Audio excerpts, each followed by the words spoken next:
This is a set of 10 child-resistant locks. Let me show you how it works.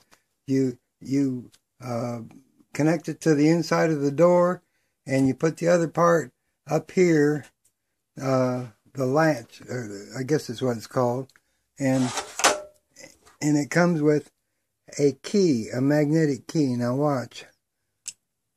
You see that? You get the key within,